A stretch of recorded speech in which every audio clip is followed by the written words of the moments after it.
Welcome to the Period Besties Podcast with Stasha and Katie. Think about it as chatting with your best friends about all the TMI stuff you've never talked about before with two period coaches who've been helping hormones collectively for over 20 years now. I'm Stasha. And I'm Katie, and we're pulling back the curtain on what it's like in the world of menstrual coaching. From puberty to menopause and everything in between, we're here to show you how period coaching can save the day. We'll share practical tips and information you can put to immediate use to improve your hormones and happiness. We're removing the mystery, ending the taboo, and shining a light on just how powerful period coaching can be. So whether you need period coaching or are considering becoming a period coach yourself, these episodes are going to help you. We'll share stories, coach live on air, and bring smart, savvy guests to share their wisdom too. Let's start today's episode. Hello, everybody. Welcome back to the Period Besties Podcast. It is September, so back to school time for everybody. I've noticed now that I live in the South, a lot of the schools go back in August because they try to beat the heat in May. So depending on where you live, you might already be back in school or planning to be back in school soon. And whether you have kids or not, I feel like September feels like back to school just because, for goodness, 18 years-ish? If we went to college, right? We were going back to school every fall. So it just feels like this ingrained new steps, new things coming up, back to school.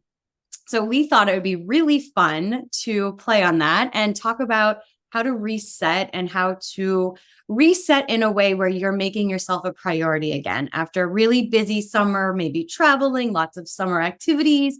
It's a good way just to check in, see how you're doing, and the things that you were loving in the spring that maybe went away a little bit in the summer, it's a good time to add those back in. So we're excited to have a little fun episode with all of you and reminisce about just the fall and going back to school. Yeah, fall girly here. Super looking forward to it.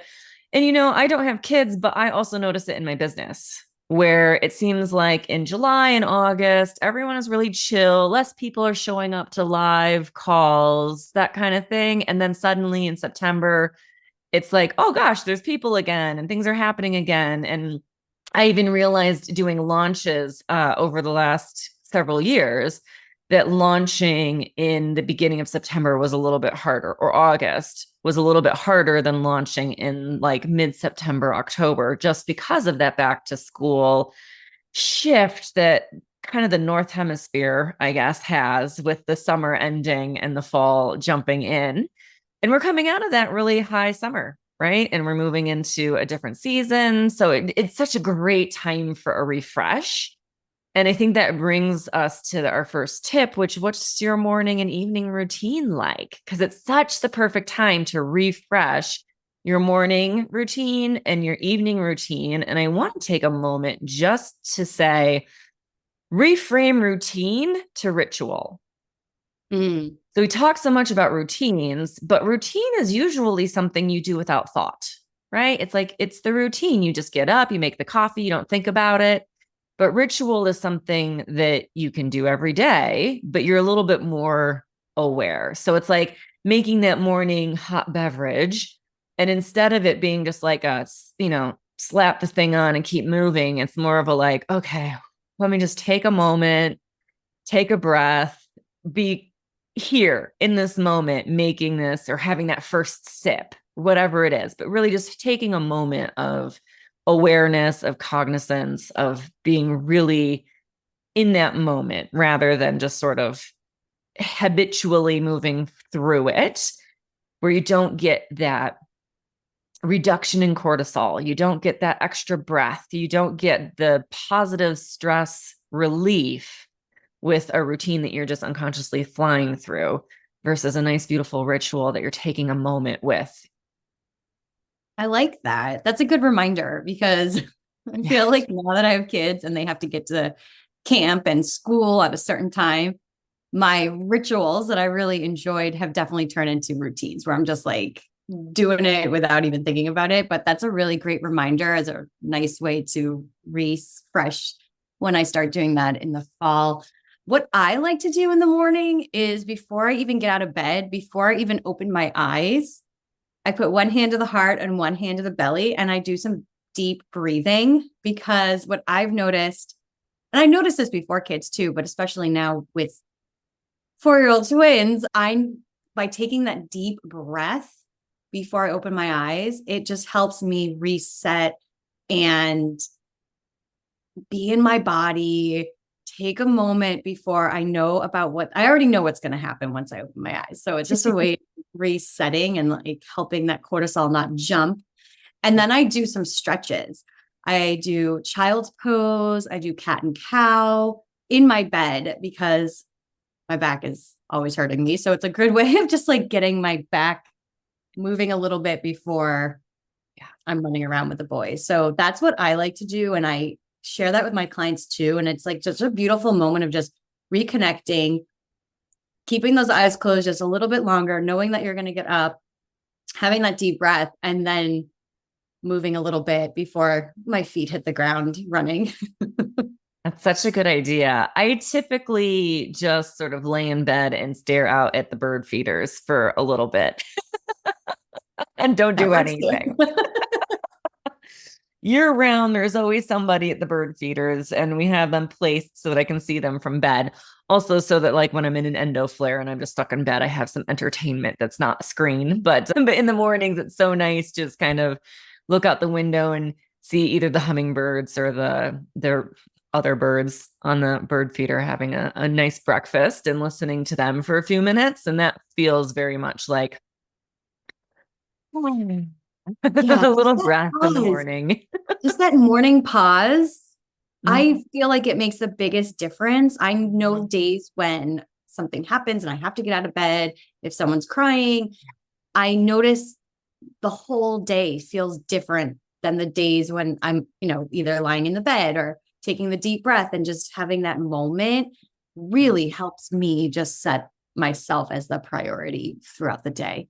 Yeah, absolutely. And I always take a moment with my cup of tea first thing and going outside and just standing in the sunshine, unless it's a very cloudy day, which we don't have a lot of here, but usually just going out and standing outside and getting a little breath of fresh air, a couple sips of my hot tea. Again, it's just a kind of like a couple moments to just breathe in just the forest air, do a little forest breathing or a forest bathing, as they say in Japan. Just kind of have a minute and then and then head in to the desk, the computer, breakfast, whatever it is. That's the first thing on the agenda for the day. But yeah, it is those few little moments. So I like to take one in bed, just a few moment in bed, enjoy the birds, watch that for just a few minutes. And then same thing, get up, make my tea, and then step outside for just a few moments at the very least, and have just a few moments of calm nature before heading into work or back into the house to start rallying the troops inside. And one thing, and we're going to be talking about this in depth, we have a whole breakfast episode coming to you, but also preparing breakfast and eating within an hour, making sure that we're getting enough protein. So breakfast looks a little different at our house because we do a lot of meal planning and prepping ahead of time, because the boys like to either sleep in or they're up super early, and just having their breakfast already prepared is super helpful. And lately I've been using the air fryer to hard boil my eggs, put them in there for 8 minutes and they're done. So I can either put that on as soon as I walk into the kitchen, or I do it the night before. But that's been life-changing for me. So if anyone has an air fryer, you can actually put eggs in there for 8 minutes. And I've been doing that, but making sure that I have enough protein within that hour of waking up, because we both take thyroid medication. So Stasha and I wait an hour and then eat our breakfast I eat it as soon as that hour happens. I know my medication says half an hour to an hour, and I try and make it right to that hour point, but some days Yeah, some days I don't even make it because I'm so hungry and I just eat. But that's definitely something to think about, is incorporating breakfast for you, not just everybody else that you might live with. It sounds to me like part of your evening routine is prepping for breakfast the next morning then. Yes, and or afternoon routine. Okay. Whenever we have time, sometimes when they come home from school, I swear they eat for like 2 hours straight. They just are so hungry. So while I'm prepping lunch and snacks and all of that, like I'll also be prepping breakfast the next day for them. They're really into overnight oats right now. Great. Yeah. So I make like a huge container, like a Pyrex container of these overnight oats. I use coconut milk, chia seeds. I put some collagen peptides in there. I put some cinnamon, and then we add like tons of nuts and nut butter and berries the next morning for them. But the base of it's already made. Yeah. Which is so helpful. Oh, I wish I liked oats.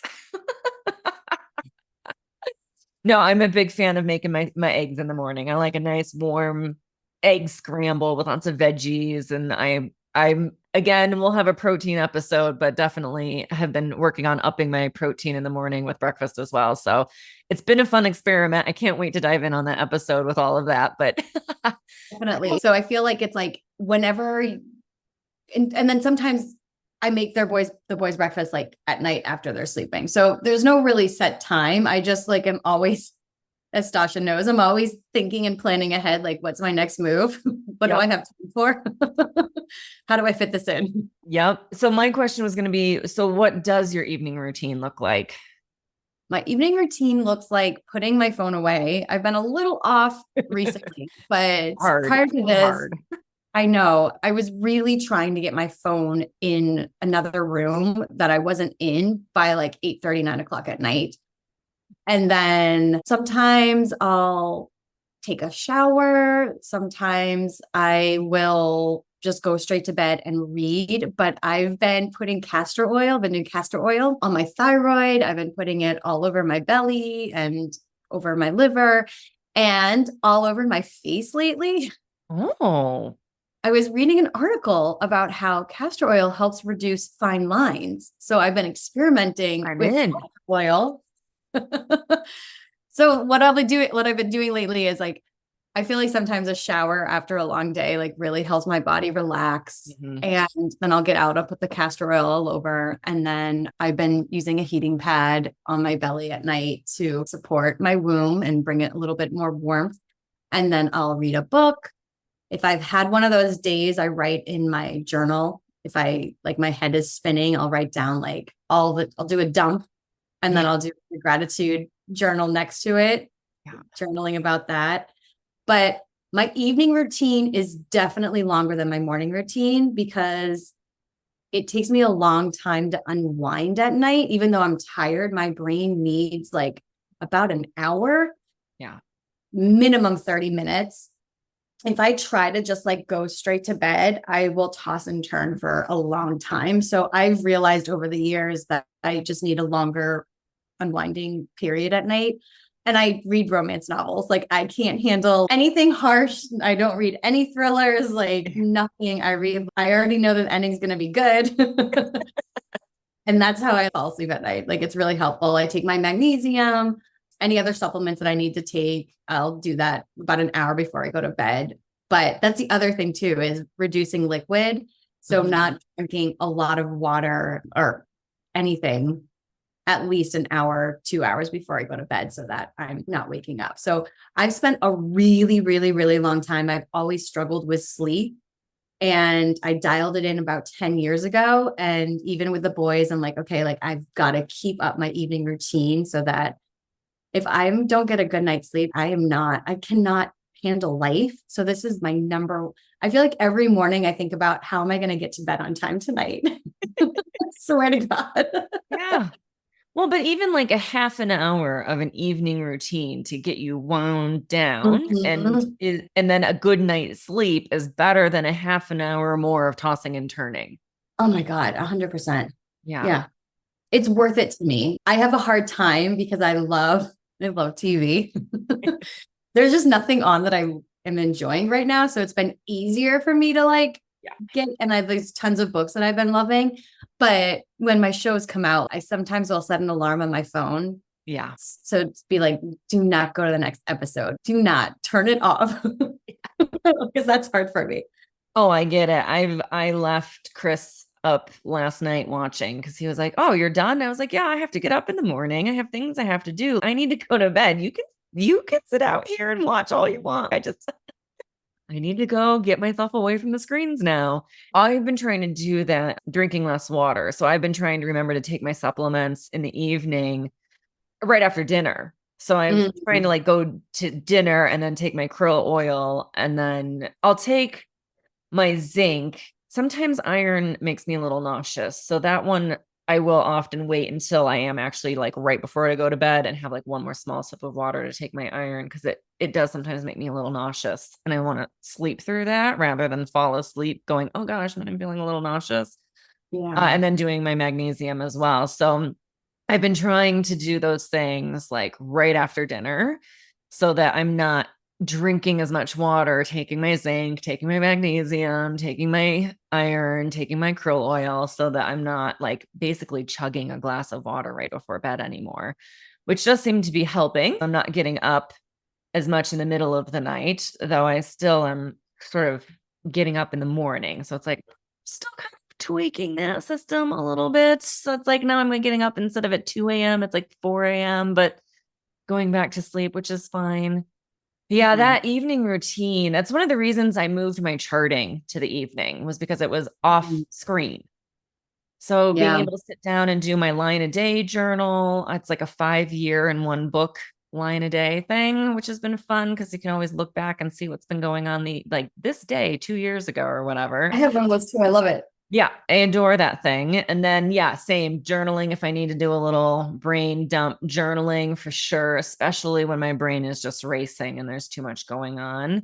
Yeah, anything that I could move that was off screen to the evening, I started doing that. And that's how my charting and journaling and stuff moved from being a morning activity to an evening activity, so that I had a little bit more of that buffer.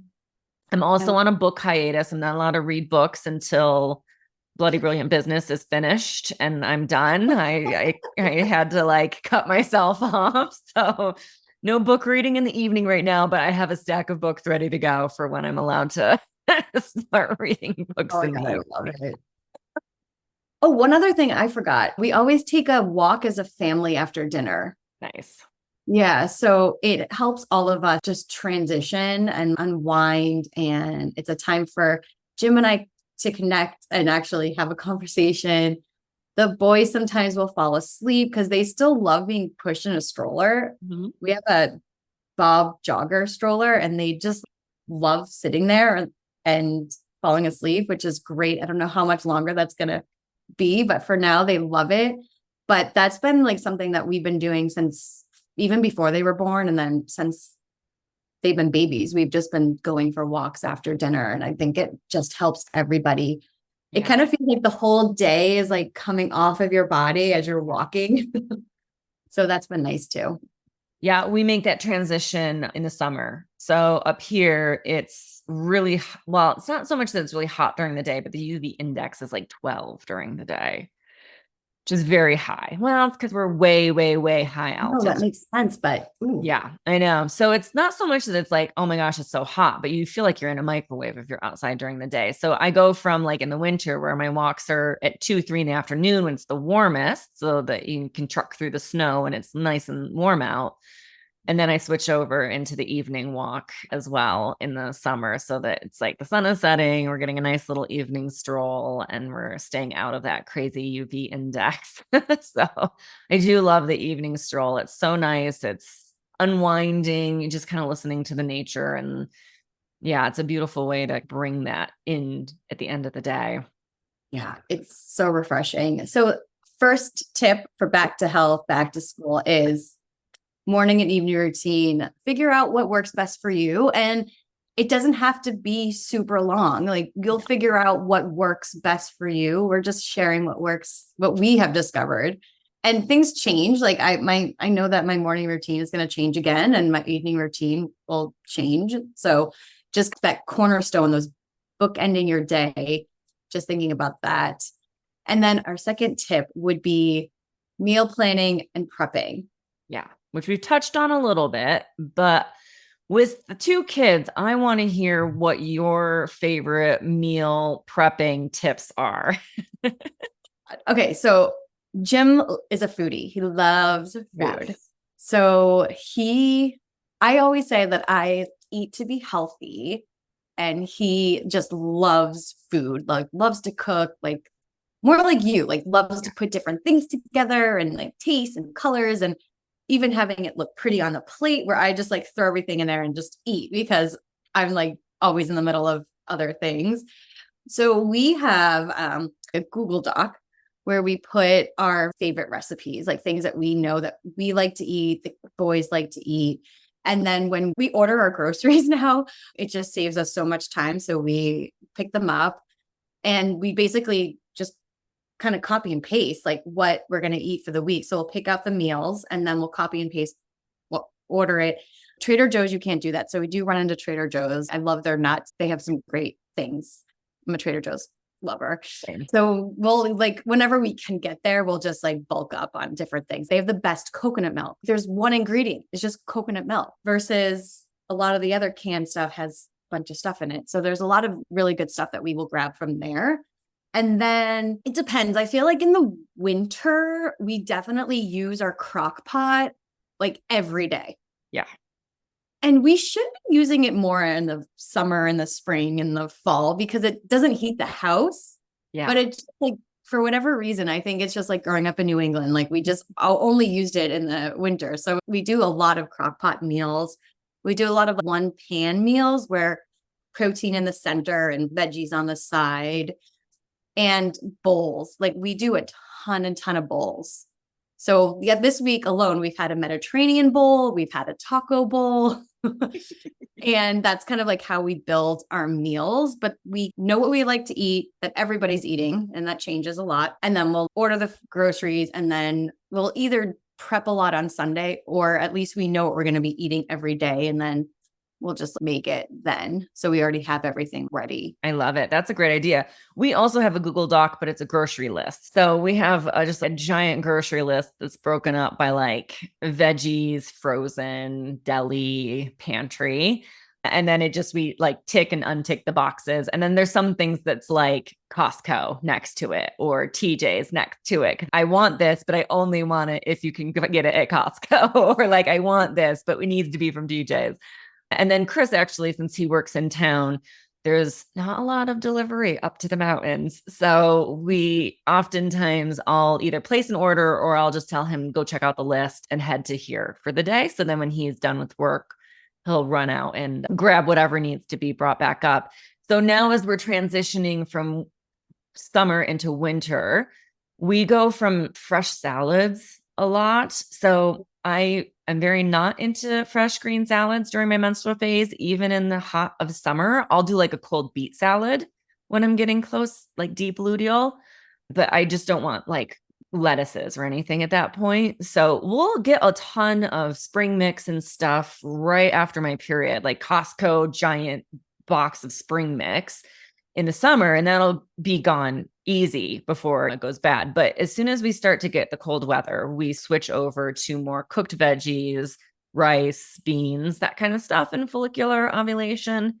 So I basically do the same thing where I'll go, okay, I'm going to make a whole batch of brown rice and I will cook it with bone broth and then stick it in the fridge. And so we'll have rice to throw into bowls, to throw into soup, to throw into stews, whatever for the week. And then, yeah, I'm a crock pot huge fan. In fact, a friend of ours was like, I have this old crock pot from the 70s. Do you want it? And I was like, 1000% bring it over. So, oh God, is it yellow? It's like that green and brown tones, but it's a fryer. Like it has different settings on it. So you can do like deep oil frying in it. It's crazy. I haven't tried that yet because I'm not like a deep fry. I mean, I love deep fried food, but I really try not to eat it. So I haven't tried it yet. But yeah, so now we have one going with bone broth almost all of the time year round. And then the other one has turned into the food, stews, cooking veggies, whatever it is. So basically I'll just kind of go, hey, we need this bulk of food or these kinds of things, go do a grocery run. And then, of course, I am always checking the sales and stuff. So it's like, oh, great, you know, a little coupon, this thing. So this is what we're going to do. And then we do it. We just eat with my cycle. So Yeah. I mean, Chris doesn't care. You put food in front of him, he's happy. So he's a Taurus. He just put food in front of me and I'll eat it. So we just eat with my cycle. He doesn't seem to mind. In fact, sometimes he's like, oh, right, we're into the stew phase now. Fantastic. I love it.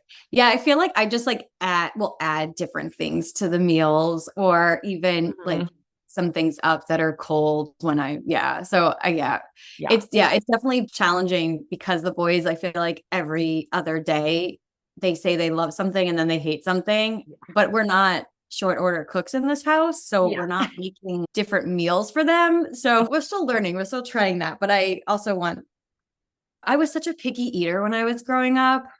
So picky. Yeah. So I want to be mindful. I don't want them to obviously, no, they're eating. Trust me, they're eating.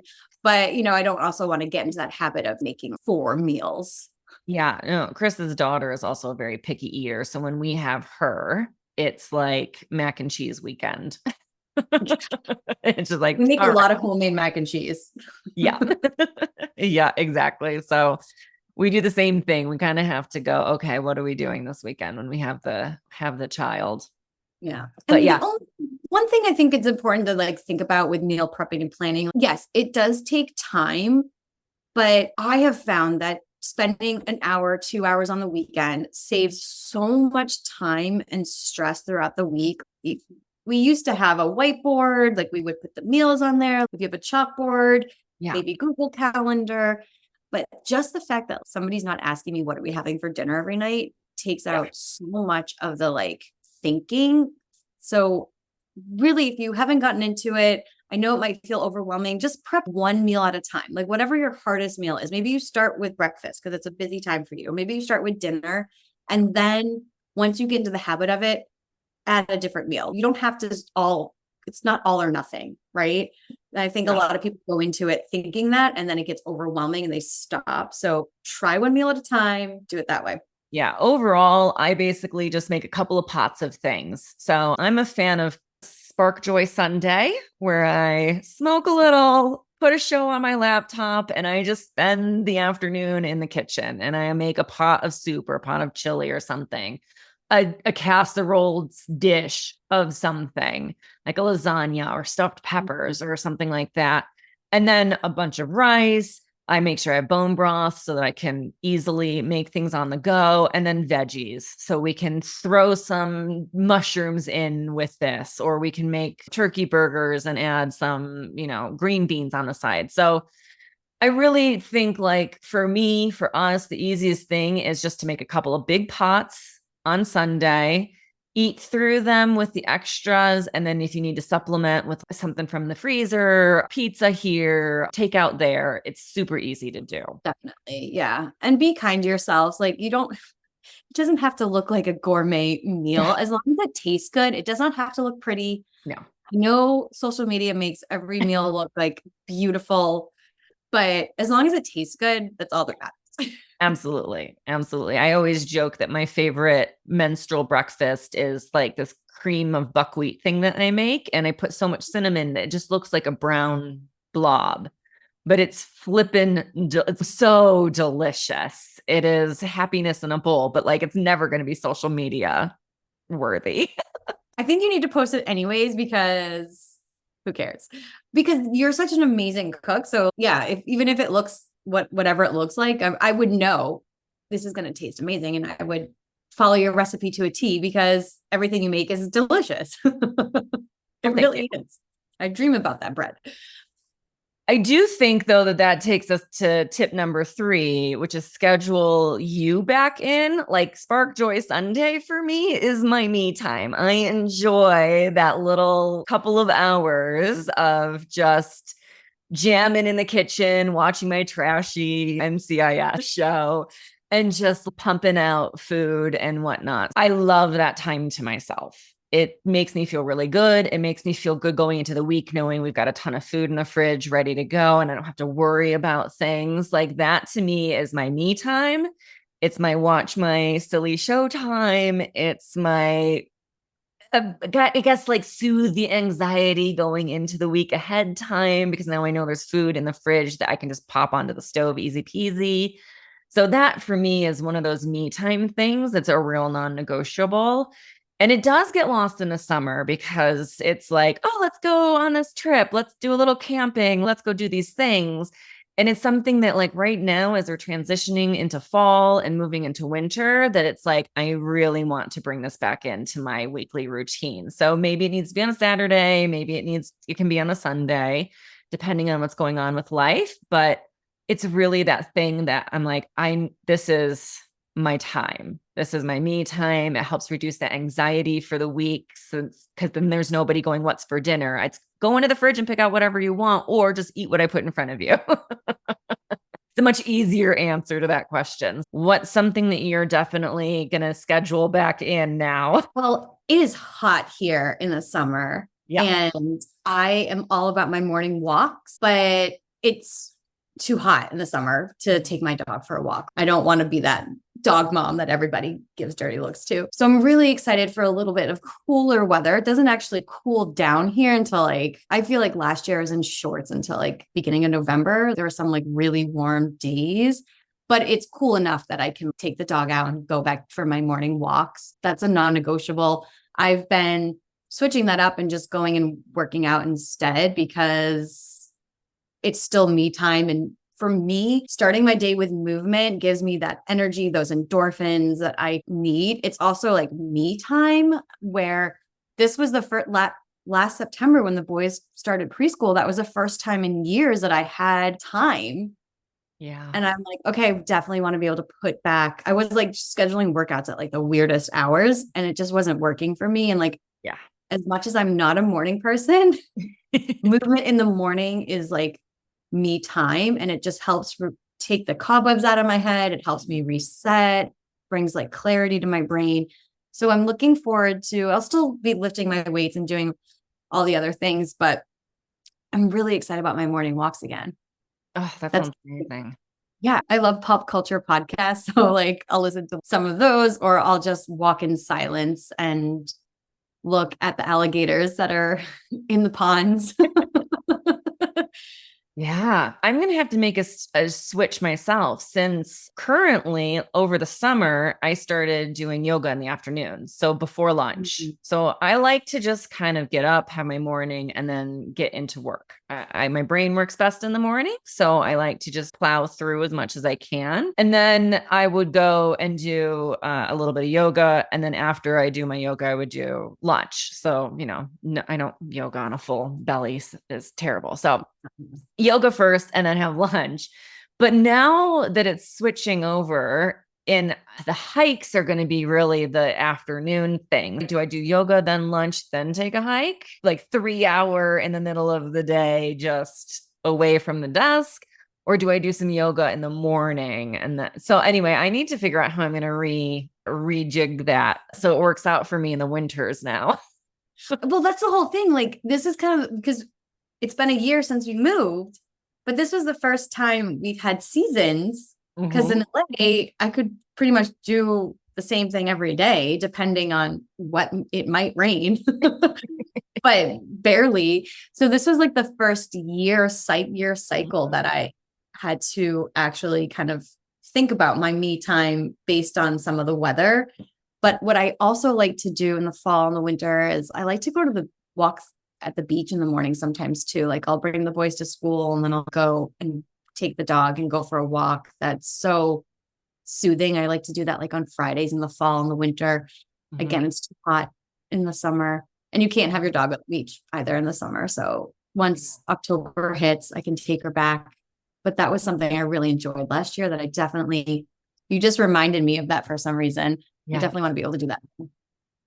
Good seasonal transition to our listeners who's having seasonal transition. But how are you going to adapt your me time, which is so very important? And, it's something that reduces stress. It helps to balance hormones.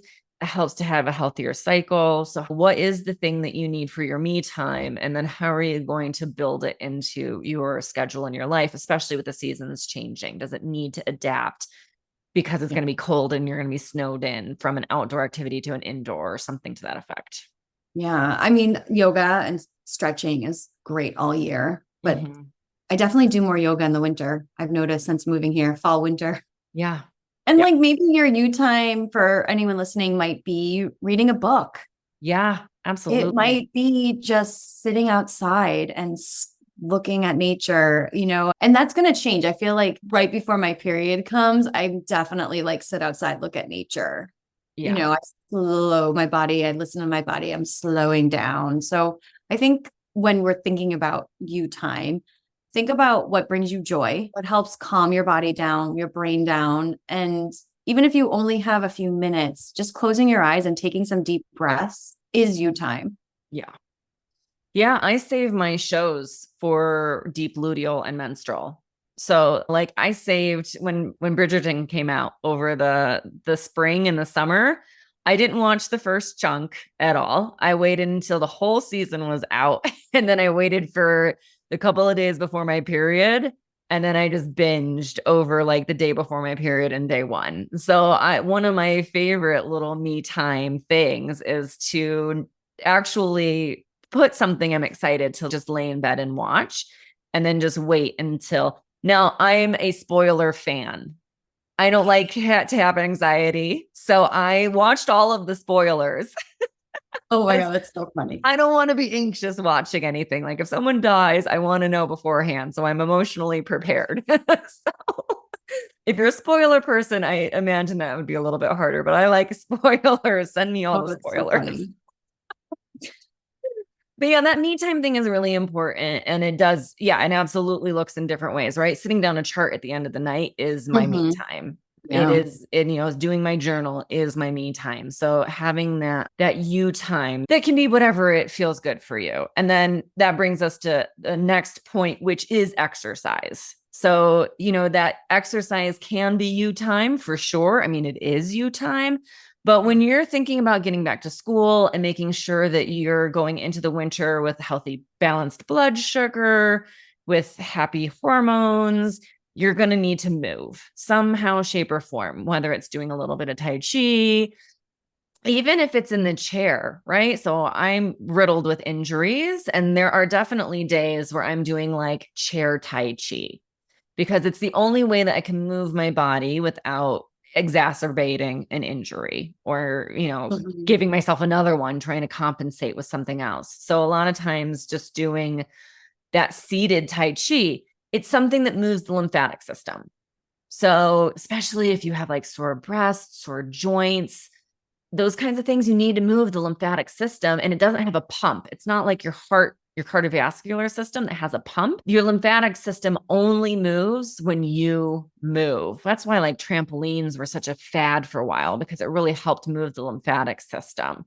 That's why the Pilates machines with the trampoline foot thing is it's one of my favorite things to do on my reformer, is to just jump on the trampoline extension. But yeah, so those things where you're moving, even if it's just in yoga, seated Pilates, seated Tai Chi, whatever, it can be really gentle.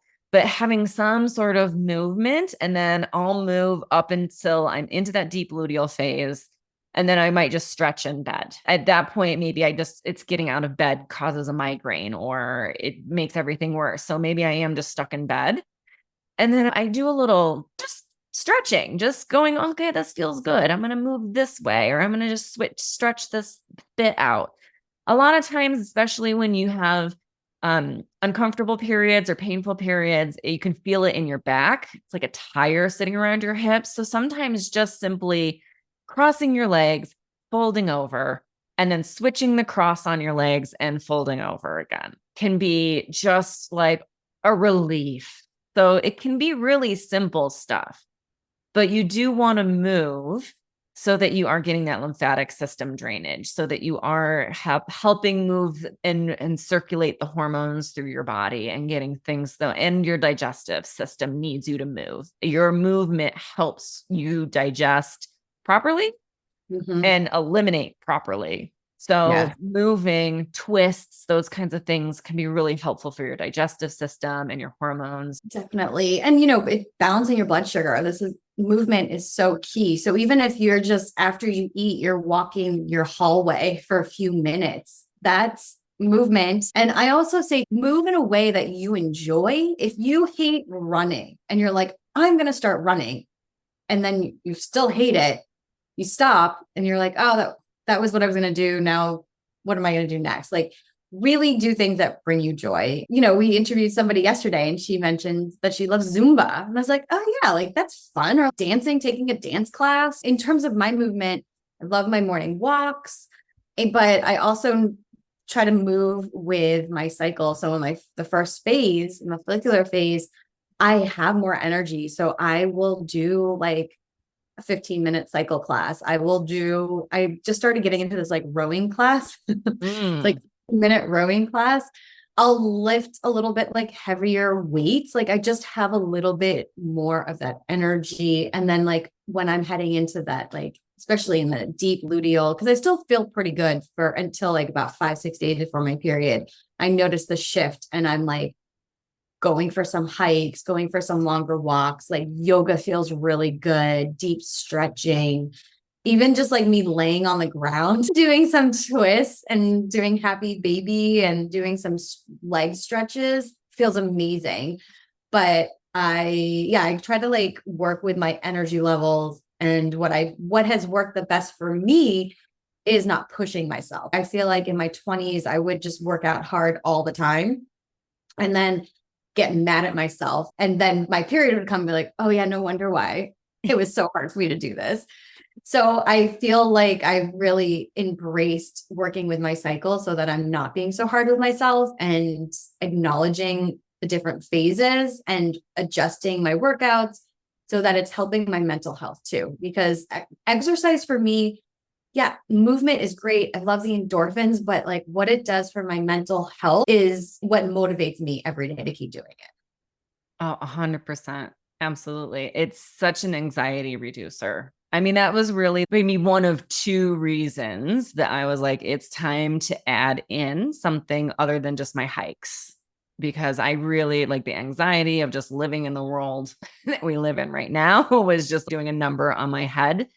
And I was like, all right, I need to do something to help reduce the anxiety. And so it was like, okay, I'll still do my hikes. I mean, the dog, Pepper, likes to go hike out into the woods. So I still want to go do my hikes. But I needed to add in something else that was helping to reduce anxiety. And that's why I started doing the yoga again, since the Pilates reformer was sort of stashed away. And then eventually we'll get that we just don't have any plates for it in the house. This is the problem. Can you bring it outside, like in that screened-in porch? That might be nice. It's just too cold in the winter. So like it's right now, it's just like not the time. So anyway, we'll figure it. Well, normally what we do is when we don't have guests, we just hide the guest bed in the closet. Like it will fit if we take it apart. And then we just turn that room into like basically a workout room. Awesome. And then when Chris's daughter comes or we have guests come, we pull the bed back out and make it a bedroom again. But we've had a lot of guests coming and going. So it's been like, oh, I don't want to do that for just 2 weeks. I get it. But having the energy to do that means getting in your good fats and your proteins with your meal, which is also our last tip for today. So having the energy mentally and physically means stable blood sugar, and it means having the nutrition available in order to do that. So making sure that you're getting those good healthy fats in and those proteins in each meal so that you can build muscle, so that you can have the energy, so that you can have the clarity and reduce that brain fog and stuff that comes with imbalanced blood sugar. So definitely make sure you get your good healthy fats in and your proteins in. Yeah. So good healthy fats, avocados, olives, olive oil, salmon, healthy fats, proteins, a mix of animal and plant-based protein. So, your nuts, your beans, legumes, but also whenever eggs, beef, fish, really try to do a mixture of that. And then don't forget your fiber. I feel like everybody is talking about protein, and we're going to have a whole episode devoted to that. It's so essential for your hormones and just your muscles and longevity. But what I've been hearing a lot and seeing with my clients is they're getting the protein, they're getting the healthy fats, and they're like not eating enough fiber. So fiber is so important. It's what helps have that diversity in our gut. It helps with our bowel movements. It keeps our colon healthy, which is so important. And you're getting all of your vitamins and your minerals. Yeah. In fact, this is where meal prep and healthy fibers overlap, because when you make stuff like potatoes, pastas, rice, when you chill them, they develop a fiber that actually makes it further into your digestive tract. So actually doing that meal prep where maybe you make some dish with potatoes in it, or mashed potatoes or potato salad or something, and you toss it in the refrigerator, you're actually developing the resistant starches in it. And that fiber will make it further into your intestinal tract. So it's really actually helping to balance the blood sugar, helping the gut biome longer. So when you're meal prepping, definitely meal prep your starches, your fibers, those kinds of things, because then it can actually help with the gut health and in an even bigger, better way. So protein in beans and legumes, nuts, those kinds of things are great because they also have fiber in them. But then don't sleep on your brown rices or your quinoas, your amaranth, your all those nuts and seeds and grains that can be really great protein and fiber sources. Yeah, definitely. And I'll also say, like, don't be afraid of fruit. Yeah. Yes. Fruit has tons of vitamins in them, especially as we're heading into the cooler, colder months. And vitamin C, like strawberries have great vitamin C. Obviously, citrus is great, but all of that is going to keep your immune system healthy too. I feel like I read stuff all the time where it's like, don't eat any fruit. And yeah, there's sugar in it. Yeah. It's naturally occurring sugar, but you're also getting the fiber. You're also getting the vitamins that our bodies need. So this is something to keep in mind. I would just say, make sure every time that you're eating fruit, you're pairing it with a protein to keep your blood sugar stable. But my boys eat a ton of fruit, but I'm always like, where's the protein? They know now, like, okay, I've got to have some nut butter. I've got to have some nuts, like, or some, like a cheese stick or something like that to keep that balance. Cause they could live off of fruit, which, you know, is going to give them that energy, but I want them to have stable, right? I don't want them crashing. And if you're craving something sweet, like have some fruit. Yeah. Yeah. I mean, that's the difference between drinking juice, which removes all the fiber, and eating a piece of fruit or even a smoothie. And you can add nut butters or yogurt or that kind of thing to your smoothie. So you can incorporate that healthy fat and protein as well. I'm a big fan of buying a giant bag of oranges at Costco. And you know what? One or two don't make it every time, but that's what turns into my simmer pot in the house. So we have a mini crock pot, and the fruit that, you know, it's a little bit at the bottom of the barrel, it goes into the simmer pot, and then it makes the house smell lovely. And it just is like a nice vibe for the house. Maybe it's the electric cauldron of the age for my witchy ladies out there. But, you know, getting that fruit and eating it whole is how you get that fiber. So don't go with fruit juices as much. Stick with the whole real fruit, and then you'll have that fiber that helps the sugar absorption slow down as well. Yeah. So hopefully these tips can help everybody just rethink how you're taking care of yourself as you're heading fall.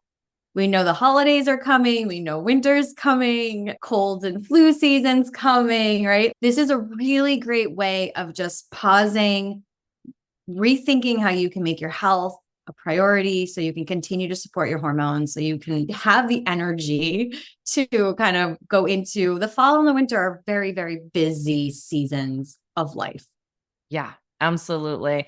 If you have any questions, if you have anything you'd like us to do an episode on individually, let us know. We're happy to help. You can always slide into our DMs or email us. And we would love to hear your feedback. Love to hear what works for you. You know, if you have a great routine or something you want to share, we'd love to hear it. let us know. We're all ears. So thanks for joining us, and we will see you on the next episode of Period Besties. Bye for now. A big shout out and thank you to our sponsors for today's episode, Period Coaching School and Katie Bresek Wellness. Thanks to you, our favorite bestie, for listening to the Period Besties podcast, where no topic is TMI. And of course, share this episode with your besties. Remember to leave us a 5-star review, nothing less than the best for us besties, and subscribe wherever you listen to podcasts. You can follow us on Instagram at Stasha Washburn and at Katie Bresek, or email us at periodbestiespodcast@gmail.com. Check out more about us at katiebresek.com and periodcoachingschool.com. And of course, check the show notes for free goodies and extras that support this episode. We'll see you on the next episode. Bye for now, besties.